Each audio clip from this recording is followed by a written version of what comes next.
नमस्ते दोस्तों, मैं राजा चौहान आप सभी का सुदर्शन इंस्टीट्यूट में स्वागत करता हूं। तो अभी पिछली क्लास में हमने समास के बारे में पढ़ा। बहुब्रीहि, द्वंद्व, द्विगु, तत्पुरुष के हमने दो भेद पढ़े, कर्मधारय और द्विगु, अव्ययी भाव समास। तो हमारा जो समास बचा हुआ था वो था हमारा तत्पुरुष समास। तो आज हम बात करते हैं तत्पुरुष समास के बारे में। देखिए, तत्पुरुष समास, ठीक, तत्पुरुष समास के हम दो भेद करते हैं। ठीक, पहला है समानाधिकरण तत्पुरुष समास। ठीक है, समानाधिकरण तत्पुरुष समास। और दूसरा है हमारा व्यधिकरण तत्पुरुष समास। व्यधिकरण, ठीक है, तत्पुरुष और समानाधिकरण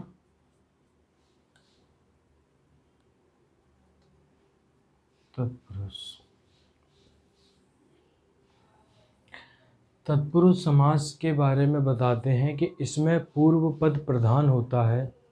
ठीक है, सॉरी, तत्पुरुष समास वह समास जिसमें उत्तर पद प्रधान होता है पूर्व पद से, यानी इसमें सेकंड पद इज ग्रेटर देन फर्स्ट पद। समानाधिकरण तत्पुरुष समास के दो भेद होते हैं। सबसे पहला है कर्मधारय और दूसरा है हमारा द्विगु।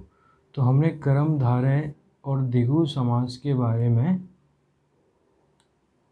पिछली वीडियोस में पढ़ लिया है कि कर्मधारय समास क्या होता है और द्विगु समास क्या होता है, क्यों ये दो समास हमारे तत्पुरुष समास के अंतर्गत रखे जाते हैं, और तत्पुरुष समास में भी समानाधिकरण तत्पुरुष के अंतर्गत।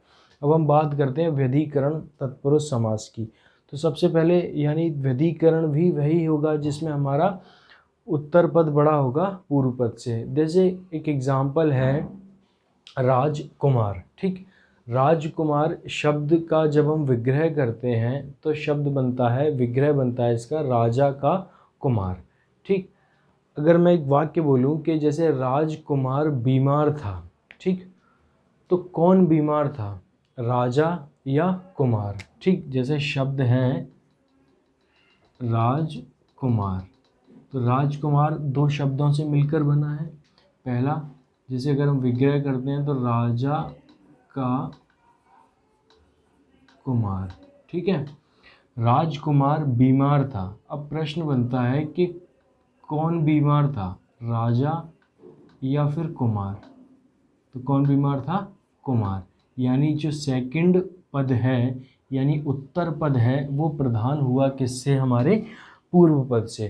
तो यहाँ हमारा, इसलिए ये तत्पुरुष समास में हम कहते हैं कि पूर्व पद, सॉरी, उत्तर पद प्रधान है हमारा पूर्व पद से। यानी राजा का कुमार, कौन बीमार, राजा का कुमार। विग्रह किया वाक्य था हमारा कि राजकुमार बीमार था, तो कौन बीमार था, कुमार, यानी उत्तर पद इसमें क्या है, प्रधान है। ठीक, व्यधिकरण समास या व्यधिकरण तत्पुरुष के बारे में जब हम बात करते हैं तो देखिए, इसको ना संबद्ध तत्पुरुष भी कहते हैं। ठीक है, व्यधिकरण तत्पुरुष समास है, यह विभक्ति पर काम करता है, यह विभक्ति पर काम करता है। ठीक, और विभक्ति के बारे में हम बात करते हैं तो कारक व्यवस्था,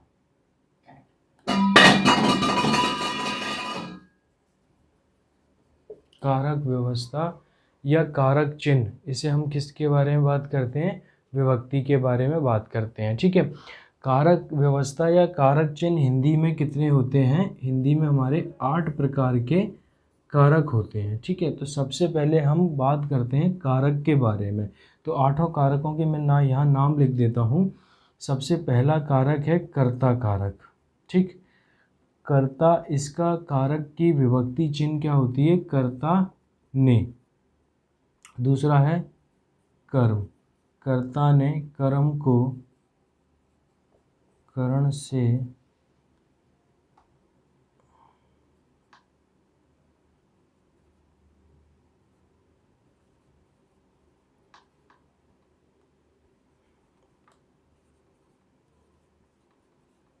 संप्रदान के लिए, कर्ता ने कर्म को करण से संप्रदान के लिए, ठीक है, कर्ता ने कर्म को करण से संप्रदान के लिए अपादान से, ठीक है, यहाँ अपादान के साथ में ब्रैकेट में लिखना अलग होने का भाव, ठीक, लिखा है अपादान से, इसके बाद लिखा अलग होने का भाव, ठीक है। फिर हमारा छठवां कारक है संबंध कारक। संबंध कारक, इसकी विभक्ति चिन्ह है का, की और के, या फिर इसमें रा, री, रे, ना, नी, ने, इस तरीके का कारक भी आते हैं। फिर हमारी सातवीं जो कारक है, वो सातवां कारक है वो है अधिकरण, ठीक है। सातवां कारक है हमारा कौन सा? अधिकरण। अधिकरण का विभक्ति चिन्ह है मैं और पर, ठीक है। और आखिरी जो कारक है वो हमारा है संबोधन कारक। संबोधन का विभक्ति चिन्ह है संबोधन, संबोधन हे और अरे, ठीक है। संबोधन हे और अरे, से और अरे, ठीक है।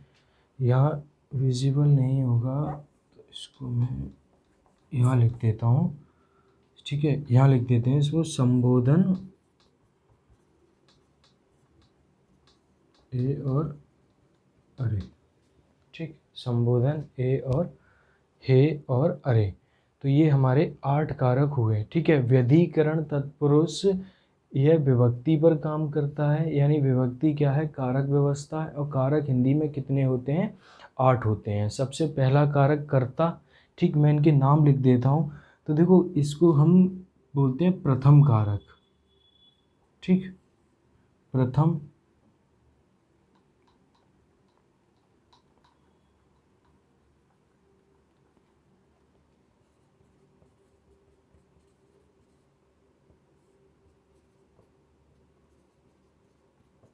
ठीक है। प्रथम कारक, इसको हम बोलते हैं द्वितीय कारक, ठीक है। इसे हम बोलते हैं तृतीय, ये हो जाता है हमारा चतुर्थ, ठीक। ये हो जाता है हमारा पंचम, ये हो जाता है हमारा षष्ठी यानी छठवा, ये सप्तमी, ठीक है। अपादान अधिकरण वाला हमारा सप्तमी, और ये हमारा होता है अष्टमी या 8वां कारक, ठीक है। ये टोटल हमारे 8 कारक हुए। तो देखिए व्यधिकरण तत्पुरुष की परिभाषा क्या कहती है? इस परिभाषा को हम 3 भागों में बांटकर चलेंगे, ठीक है। ध्यान से सुनना। सबसे पहला जो है इसमें पॉइंट, वह तत्पुरुष जिसमें प्रयुक्त पदों में पहला पद कर्ता कारक का नहीं हो, ठीक है। मैं रिपीट कर रहा हूँ, वह तत्पुरुष समास जिसमें प्रयुक्त पदों में से पहला पद कर्ता कारक का नहीं हो, इस तत्पुरुष को केवल तत्पुरुष कहा जाता है, ठीक। दूसरा पॉइंट है, इस समास को पहले पद में लगे कारक चिन्हों के नाम पर ही पुकारा जाता है। यानी व्यधिकरण तत्पुरुष समास के जितने भी एग्जाम्पल होंगे कारक व्यवस्थाओं के, तो उन कारक व्यवस्थाओं के सारे एग्जाम्पलों में जो चिन्ह आएंगे इन कारक के कि ने, को, से के लिए, उसी नाम से उसको पुकारा जाएगा। तीसरा पॉइंट है कर्ता और संबोधन को छोड़कर, ठीक। सबसे पहला कारक कौन सा है इसमें? कर्ता कारक, ठीक। कर्ता कारक यानी कर्ता कारक को छोड़कर और संबोधन कारक को छोड़कर, ठीक है। यानी 8 में से 2 हटा दिए, बचे कितने हमारे? 6। तो यानी 6 कारकों पर ये समास काम करता है। यानी कर्ता कारक और संबोधन कारक को छोड़कर बाकी सभी कारकों से संबद्ध तत्पुरुष समास बनाए जाते हैं, ठीक है। तो इन व्यधिकरण तत्पुरुष के अंतर्गत ये विभक्ति वाले समास जो बनते हैं, जिसे हम कारक व्यवस्था या विभक्ति कहते हैं, इन समासों को हम किस नाम से जानते हैं? जो विभक्ति वाले समास हैं उन्हें हम बोलते हैं संबद्ध, ठीक है, तत्पुरुष, ठीक है। संबद्ध तत्पुरुष समास कहते हैं, ठीक। सबसे पहली बात इसमें हमने पढ़ी कि वह तत्पुरुष जिसमें प्रयुक्त पदों में से पहला पद कर्ता कारक का नहीं हो, ठीक। यानी कर्ता कारक वाली बात, इसमें जो चिन्ह है वो नहीं आएगा। ठीक है, इसमें तत्पुरुष को केवल तत्पुरुष कहा जाता है। ठीक, बाकी के जो हमारे चिन्ह हैं, कर्ता अगर कर्म के साथ कोई को विभक्ति का अगर वाक्य बनता है या उदाहरण बनता है तो उसको हम किस नाम से जानेंगे? द्वितीय तत्पुरुष या द्वितीय संबद्ध तत्पुरुष। ठीक, जैसे एग्जाम्पल के तौर पर हम बात करते हैं कर्म को। ठीक, तो पहली विभक्ति जो है कर्ता ने, उसका समास बनेगा नहीं, बनना स्टार्ट किससे होगा? कर्म कारक से। तो कर्म कारक की में किस विभक्ति चिन्ह की बात करते हैं? को विभक्ति। तो कर्म कारक की को विभक्ति का लोप होगा।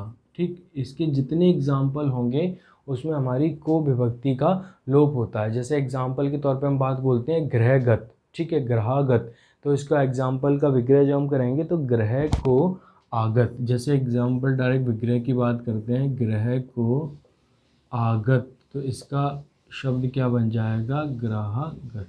ठीक, जैसे अगर हम बात करते हैं एक और एग्जाम्पल, पॉकेट को मारने वाला। ठीक है, तो विभक्ति इसमें क्या आ गई? कर्म को, पॉकेट को मारने वाला। इसका जब हम समास बनाएंगे तो शब्द क्या बनेगा हमारा? पॉकेट मार। ठीक है, तो इस कारक को हम किस नाम से जानेंगे? जैसे अगर ये हमारा आया है ग्रहागत या अगर आता है पॉकेट मार, तो इस कारक को हम जानते हैं कि इसमें कर्म कारक की विभक्ति का लोप या को का लोप हुआ है, तो इसे हम बोलते हैं द्वितीय तत्पुरुष। द्वितीय तत्पुरुष इसलिए कहते हैं कि प्रथम विभक्ति का बनता नहीं है, बनना स्टार्ट किससे हुआ? द्वितीय से, तो इसे हम बोलते हैं द्वितीय तत्पुरुष, या हम इसे एक और नाम से जानते हैं द्वितीय संबंध तत्पुरुष। ठीक है, जैसे अगर हम बात करते हैं, ये हमारा हो गया अगला कारक व्यवस्था हम उठाते हैं करण से। तो जब हम करण से की बात करते हैं तो करण से यानी ये कौन सी विभक्ति हुई? हमारी तृतीय तत्पुरुष। तो इसे हम किस नाम से जानेंगे? तृतीय तत्पुरुष। यानी इसके जितने एग्जाम्पल होंगे उसमें हमारी किस कारक चिन्ह का लोप होगा? विग्रह करेंगे अगर, या विग्रह करते समय कौन सा कारक जुड़ेगा? से। और जब इसका समास बनाएंगे तो इसमें कौन सी विभक्ति चिन्ह का लोप होगा? से का। जैसे एग्जाम्पल के तौर पर हम बात करते हैं कि तुलसी कृत, तो इसका हाँ, जैसे इसमें एक और चलता है करण से और करण द्वारा। ठीक, इसमें दो विभक्तियां रहती हैं, करण से और करण द्वारा, तो इसमें दो विभक्तियों का लोप होता है। जैसे अगर मैं बात करूं कि तुलसी कृत, तो इसमें किस विभक्ति का लोप होगा? तुलसी द्वारा कृत। ठीक है, आप एग्जाम्पल नोट कर लेना, तुलसी कृत, तुलसी कृत, तो इसका क्या हो जाएगा? तुलसी द्वारा कृत। जैसे अगला एग्जाम्पल है कष्ट साध्य, तो इसका क्या हो जाएगा? कष्ट से साध्य। तो यहाँ हमारा कौन सा समास हो जाएगा? करण तत्पुरुष, या हम इसको बोलेंगे तृतीय तत्पुरुष, या हम बोलेंगे तृतीय संबंध तत्पुरुष। ठीक है, उसी प्रकार संप्रदान की विभक्ति, अपादान की विभक्ति ठीक है, ये भी विभक्तियों से समास बनते हैं। जैसे अगर हम बात करते हैं संप्रदान, इसकी विभक्ति चिन्ह क्या हुआ? संप्रदान के लिए। ठीक है, संप्रदान के लिए। तो जैसे इसके एग्जाम्पल के बारे में बात करते हैं विद्यालय, तो इसका क्या बन जाएगा? विद्या के लिए आलय। आपको बुक में कई सारे एग्जाम्पल्स मिल जाएंगे, हम तो बस ये समझ रहे हैं कि व्यधिकरण तत्पुरुष का ये भेद है जो विभक्तियों पर काम करता है, और इसको हम किस नाम से जानते हैं? संबद्ध तत्पुरुष के नाम से। विभक्ति टोटल हुई 8, जिसमें से पहली विभक्ति कर्ता ने, इसका समास नहीं बनता, और आखिरी विभक्ति संबोधन हे और अरे, इसका समास नहीं बनता। हमें 6 विभक्तियों के समास बनाने हैं, तो जिस विभक्ति का वह समास होगा उस विभक्ति के नाम से ही वह जाना जाएगा। जैसे अगर वो तीसरी विभक्ति का है यानी से या द्वारा, तो क्या हो जाएगा? तुलसी कृत, किस विभक्ति का? करण से या द्वारा, तो इसका किस नाम से हम जानेंगे? तृतीय तत्पुरुष समास, या हम इसको नाम से एक और से जानते हैं तृतीय संबंध तत्पुरुष। ठीक है, उसी प्रकार अगला है हमारा चतुर्थ, यानी चौथी जो विभक्ति है वो है संप्रदान के लिए। ठीक है, जब हम संप्रदान के लिए बात करते हैं तो जैसे हिम के लिए आलय, तो क्या हो जाएगा इसमें? हिमालय। जैसे विद्यालय, विद्या के लिए आलय। ठीक, उसी प्रकार है हमारा संबंध बताने का काम करेगा, संबंध बोधन, यानी संबंध के बारे में बात करते हैं, संबंध का, की, के। ठीक है, तो इसमें किन चिन्हों का लोप होगा? का या की का या फिर के का। जैसे एग्जाम्पल के तौर पर हम बात करते हैं राजकुमार, तो इसमें किस कारक चिन्ह का लोप हो रहा है? राजा का कुमार। तो राजा कुमार का संबंध किससे है? राजा से। तो इसमें संबंध बताने की बात कर रहे हैं, तो संबंध बताने के लिए जो कारक चिन्ह चलते हैं वो का, की, के, या फिर चलता है ना, नी, ने, या फिर चलता है रा, री, रे। तो इसमें क्या हो जाएगा संबंध में? राजा का कुमार। ठीक है। जैसे अगला एक एग्जाम्पल इसमें ले लेते हैं हम, जैसे पराधीन। तो पराधीन क्या हो जाएगा? पर के अधीन। तो इसमें भी हमारा कौन सा हुआ? संबंध तत्पुरुष। जैसे अगला है इसमें अधिकरण। अधिकरण में बात करते हैं अधिकरण में, और इसकी क्या विभक्ति होती है? पर। ठीक है। जैसे एग्जाम्पल के तौर पर हम शब्द नोट करना, कला प्रवीण। ठीक है। कला प्रवीण की अगर हम विक्रय करेंगे तो क्या हो जाएगा? कला में प्रवीण। तो यहाँ हमारा समास कौन सा हो जाएगा? अधिकरण, यानी कि सप्तमी तत्पुरुष। इसे हम किस नाम से और जानेंगे? सप्तमी संबंध तत्पुरुष। कई बार पूछा गया है डायरेक्ट कारक व्यवस्था या कारक से प्रश्न उठाकर, कि अगर एग्जाम्पल के तौर पर पूछा जाए कि आप बीती में कौन सी विभक्ति है, तो आप पर बीती, पर विभक्ति किसकी हुई? अधिकरण में पर। नंबर कौन सा? 7वां। तो इसे हम किस नाम से जानेंगे? सप्तमी तत्पुरुष के नाम से। या कभी कभी एग्जाम में मिल जाएगा आपको सप्तमी संबंध तत्पुरुष, तो किस नाम से जानेंगे? सप्तमी संबंध तत्पुरुष, अधिकरण में पर। ठीक है। आप पर बीती, दो विभक्तियां जिसमें हमने एक है करण से और दूसरी है अपादान से। दोनों का कारक चिन्ह क्या है? से। अब इन दोनों में अंतर क्या है? मैंने लिखा है अलग होने का भाव। ठीक है। जैसे अगर मैं एग्जाम्पल के तौर पर बात करूं कि जहाँ चीज़ें एक से जुड़कर दूसरे से अलग हो जाएंगी, वहाँ विभक्ति हमारी कौन सी होगी? अपादान से। जैसे एग्जाम्पल के तौर पर मैं बात करता हूँ कि हिमालय से गंगा निकलती है, तो गंगा कहाँ से निकल रही है? हिमालय से, तो उससे वो अलग हो गई। तो यहाँ कारक कौन सा हो गया? अलग होने का भाव, अपादान से। जैसे अगला एग्जाम्पल में बात करता हूँ कि पेड़ से पत्ते गिरते हैं, तो पत्ता किससे अलग हो गया? पेड़ से। तो यहाँ एग्जाम्पल किसका होगा? अपादान से, अलग होने का भाव। जैसे बालक घोड़े से गिरा, तो बालक कहाँ से गिरा? घोड़े से, तो घोड़े से वो अलग हो गया। तो विभक्ति यहाँ किसकी आएगी? करण से या फिर अपादान से? तो यहाँ अपादान से। कई बार एग्जाम में दोनों की विभक्तियाँ चिन्ह जो हैं, कारक चिन्ह हैं, वो सेम होने की वजह से क्वेश्चन इस तरीके के भी आए हैं कि हिमालय से गंगा निकलती है, इसमें कारक चिन्ह कौन सा है? करण से या अपादान से? तो इसमें कौन सा चिन्ह हो जाएगा? अपादान से। ठीक। वृक्ष से पत्ते गिरते हैं, कौन सा हो जाएगा? अपादान से या करण से? तो इसमें क्या हो जाएगा? करण से, यानी पत्ता उससे अलग हो गया। तो यहाँ तक की बात हमने तत्पुरुष समास में पढ़ी। व्यधिकरण तत्पुरुष, एक बार मैं रिपीट कर रहा हूँ, तत्पुरुष समास के दो भेद, समानाधिकरण तत्पुरुष और व्यधिकरण तत्पुरुष। यानी तत्पुरुष समास वह है जिसमें हमारा उत्तर पद प्रधान होगा पहले पद से। समानाधिकरण तत्पुरुष के कितने भेद? दो, कर्मधारय और दिगु। दिगु वह जिसमें प्रथम पद संख्यावाची और दूसरा पद वह जो संख्या को डिनोट करता हो। कर्मधारय समास वह समास जिसके पूर्व पद में विशेषण, ठीक है, और उसके उत्तर पद में विशेष्य लगा हो। ये दोनों किसके अंतर्गत? समानाधिकरण तत्पुरुष समास के अंतर्गत। फिर हमने पढ़ा व्यधिकरण तत्पुरुष। व्यधिकरण तत्पुरुष की परिभाषाओं को हमने 3 स्तर पर पढ़ा। सबसे पहली, वह तत्पुरुष जिसमें प्रयुक्त पदों में से पहला पद कर्ता कारक का नहीं है। ठीक है। यानी कर्ता कारक का अगर नहीं है तो उसको हम खाली क्या बोलेंगे? तत्पुरुष बोलेंगे। इसमें तत्पुरुष संबंध तत्पुरुष नहीं कहलाएगा। ठीक है। इस तत्पुरुष में केवल तत्पुरुष कहा जाता है। दूसरी इसमें पॉइंट हमने पढ़ा था, इस समास को पहले पद में लगे कारक चिन्हों के नाम पर ही पुकारा जाता है। यानी पहले पद के जो कारक आएंगे उस कारक के नाम पर ही इस समास को पुकारा जाएगा। व्यधिकरण के जो 8 कारक हैं, एग्जाम्पल के तौर पर हमने बात किया, जैसे कर्म में किस विभक्ति का लोप होगा? को विभक्ति का। अगर इसके उदाहरण आएंगे तो उसको हम किस नाम से जानेंगे? कर्म तत्पुरुष। करण से का लोप होगा तो इसे, या द्वारा का लोप होगा तो इसे हम किस नाम से जानेंगे? करण तत्पुरुष।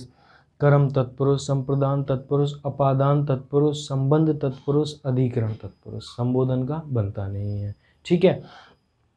जैसे कर्ता और संबोधन को छोड़कर बाकी कारकों को हम किस नाम से और जानते हैं? संबंध तत्पुरुष समास के नाम से भी हम जानते हैं, या फिर ऐसे हम बोलते हैं संबंध तत्पुरुष समास बनाए जाते हैं। ठीक है। जैसे कि संबंध तत्पुरुष अगर विभक्ति है संप्रदान के लिए, तो संप्रदान की विभक्ति जो अरेंजमेंट है पहला, दूसरा, तीसरा, चौथा। देखो कर्ता ने, पहला कर्म को, करण से, संप्रदान के लिए, अपादान से, संबंध का, की के, अधिकरण में पर संबोधन है। अरे पहले का और आठवें का बनेगा नहीं। बाकी विभक्तियों को याद रखना। अगर कोई एग्जाम्पल में आता है कि ठीक है इसके द्वारा के अधिकरण में पर, जैसे अगर एग्जाम्पल आता है आप पर बीती, इसमें कौन सा समास हो जाएगा? अगर अरेंजमेंट के बारे में बात करें, सप्तमी तत्पुरुष। ठीक है, यहाँ तक की बात क्लियर। इसको अगर आपको कोई डाउट है तो आप मुझे कमेंट के माध्यम से पूछें, और बाकी आप अगर वीडियो को 1 या 2 बार और देखें। अब बात करते हैं हम वैदिकरण के आगे और कौन से समास चलते हैं। जैसे कि पहली क्लास में हमने पढ़ा था ना कि तत्पुरुष समास को हमने 2 भागों में बांटा था। एक और था हमारा जिसे हम शेष बोलकर आए थे। ठीक है, सेकंड वीडियो में हमने पढ़ा था ना जो शेष तत्पुरुष था उसके अंतर्गत आने वाले, तो ये शेष के अंतर्गत ही आने वाले हैं जो ना किस में आ रहे हैं, कर्मधारय में और ना दिगु में, तो उन्हें हम वैदिकरण के अंतर्गत रखते हैं। इसमें और कौन कौन से समास हैं वो हम आगे बात करते हैं। ठीक है, तो इसको आप यहाँ तक नोट कर लीजिए। तो ये हमने तत्पुरुष के बारे में पढ़ा, ये शेष के अंतर्गत आते हैं। ठीक है, अब हम बात करते हैं कि शेष में और कौन कौन से तत्पुरुष समास हमारे आते हैं। ठीक,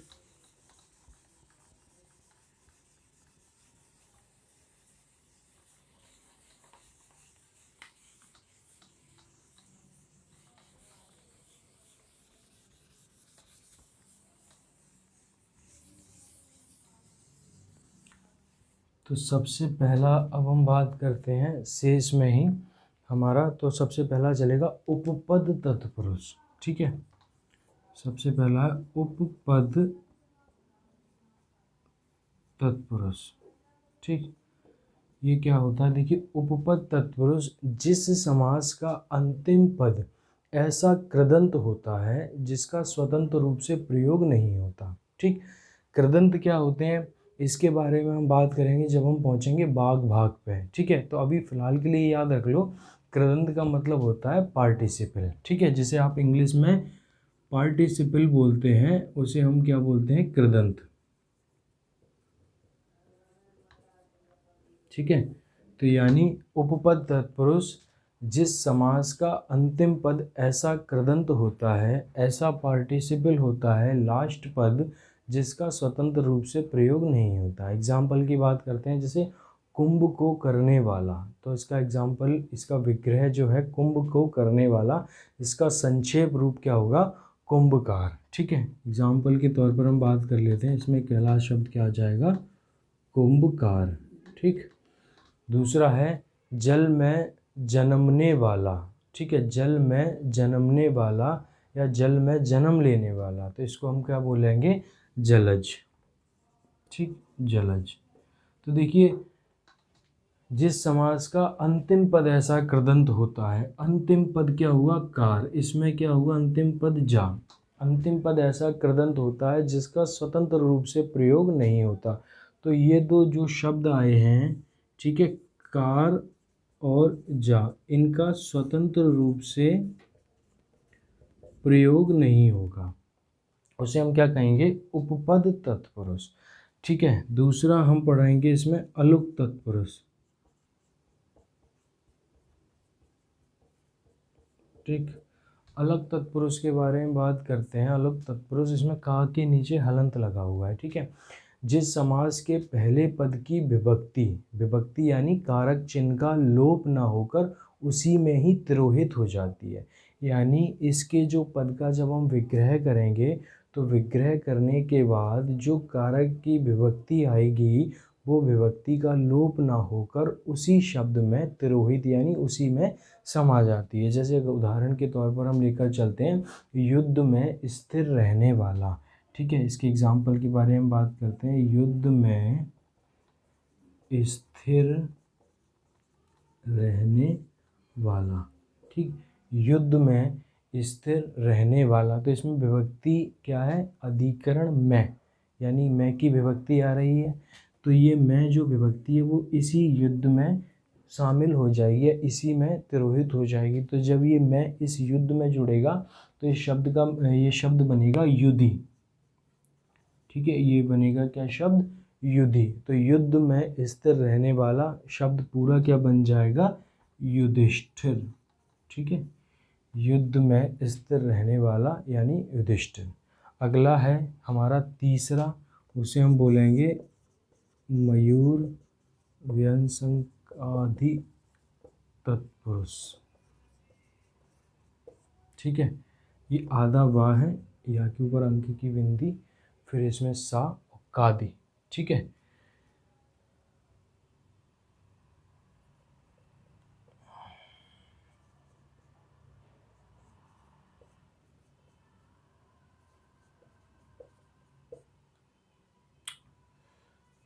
ठीक है, मयूर व्यंजक कादि तत्पुरुष समास। इसमें क्या होता है, इसके समस्त पद, जब हम इस समास की बात करते हैं तो इसके समस्त पद मतलब इसका जो विग्रह का रूप है, ठीक है, उसका विग्रह का जब हम समस्त पद बनाते हैं तो इसके समस्त पद का जब हम विग्रह करते हैं तो अंतिम पद, जो इस समास के समस्त पद का अंतिम पद होता है, वो विग्रह करते समय पहले आ जाता है। यानी इसकी परिभाषा ये कहती है कि इसके समस्त पद का विग्रह करने पर अंतिम पद पहले आ जाता है। ठीक है, जैसे अगर हम बात करते हैं शब्द की देशांतर। ठीक है, देशांतर, तो देखिए देशांतर, अंतर यानी अंतर, अंतर का मतलब क्या होता है? भिन्न। ठीक है, तो इसका जो सबसे आखिरी पद है, ठीक है, अंतिम पद कहाँ जाएगा? पहले आ जाएगा। तो इसका जब हम विग्रह करेंगे तो विग्रह करने पर क्या निकल कर आएगा? भिन्न देश। ठीक है, इसमें हाइपन नहीं आएगा, शब्द आ जाएगा क्या? भिन्न देश। ठीक, यानी अंतिम पद कहाँ आ गया हमारा? पहले निकल कर आ गया। जैसे अगर हम एक एग्जाम्पल की बात और करते हैं तो शब्द है हमारा विषयांतर। ठीक है, जैसे हम शब्द लेकर चलते हैं विषयांतर।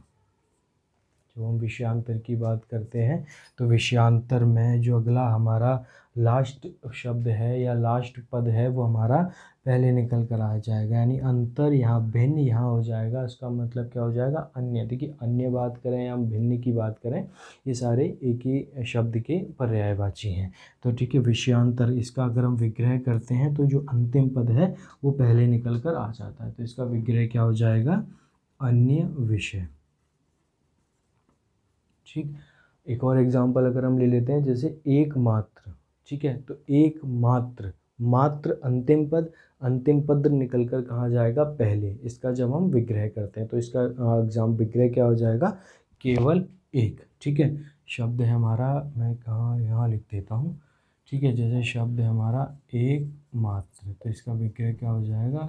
केवल एक। ठीक, केवल एक। तो ये अंतिम पद हमारा मात्र निकल कर कहाँ आ गया? पहला।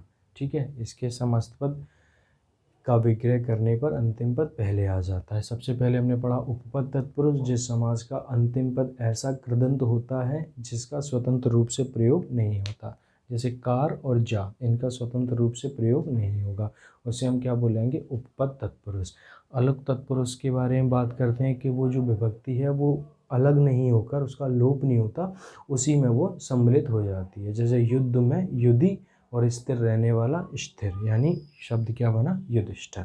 ठीक, मयूर व्यंग्यादि तत्पुरुष, यानी इसके समस्त पद का जब हम विग्रह करते हैं तो अंतिम पद पहले आ जाता है। ठीक है, अंतिम पद पहले आ गया तो ये शब्द क्या बने? जैसे हमारा विषयांतर, देशांतर का एग्जाम्पल हमने लिया एक मात्र। देखिए, उपपद तत्पुरुष, अलुक तत्पुरुष और मयूर व्यंजकादि तत्पुरुष का अस्तित्व संस्कृत में है। हिंदी में इसके उदाहरण कम मिलते हैं, हालांकि किताबों में कभी कभी इसके उदाहरण आ जाते हैं। आप लोगों ने देखे होंगे ये विषयांतर, देशांतर, इस तरीके के एग्जाम्पल मिल जाते हैं। तो ये एग्जाम्पल जो जिस समास के हैं वो समास का अस्तित्व, तत्पुरुष का जो ये पार्ट हैं शेष के अंतर्गत आने वाले, इसका जो अस्तित्व है वो संस्कृत में है। हिंदी में इसके एग्जाम्पल कम मिलते हैं। तो अब जो एग्जाम्पल अगर कभी मिलें तो आप समझ जाएंगे कि ये इन्हीं की कैटेगरियाँ हैं जिसका वर्णन ज़्यादा जो है वो संस्कृत में ज़्यादा किया गया है। हिंदी में जो समास के क्वेश्चन बनते हैं तत्पुरुष में वो कर्मधारय और दिगु से बनते हैं, जैसे हमने समान आदिकरण के अंतर्गत रखा, और जो हमने विधिकरण के अंतर्गत रखा वो कारक व्यवस्थाओं पर काम करते हैं। आपकी बुक में कई सारे एग्जाम्पल कारक व्यवस्थाओं पर दिए होंगे। और फिर भी अगर आपको कोई तत्पुरुष में डाउट है, इनमें से कोई चीज़ समझ में नहीं आई है, तो कमेंट के माध्यम से मुझसे पूछें। और वीडियो को पसंद करें, आप चैनल को लाइक करें, सब्सक्राइब करें, शेयर करें। और अगर इसमें कोई डाउट है, अभी क्लास को 1 या 2 बार रिपीट करके देखें। धन्यवाद।